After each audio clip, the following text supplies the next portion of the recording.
বিগত আওয়ামী লীগ সরকার আমলে এই কবিতাটা আমি লিখেছিলাম।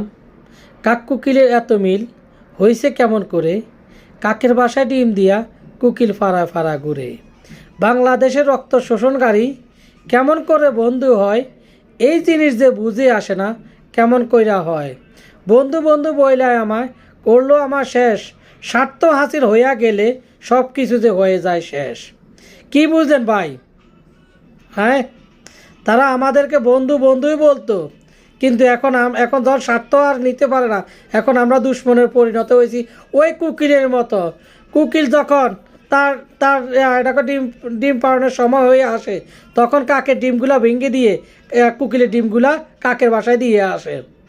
তদ্রূপ এই ইন্ডিয়াও আমাদেরকে দিয়েও সেম সেম কাহিনী করেছিল। এখন আর বাংলাদেশের এখন আর প্রয়োজন হয় না, এখন বাংলাদেশ তাদের চিরশত্রু।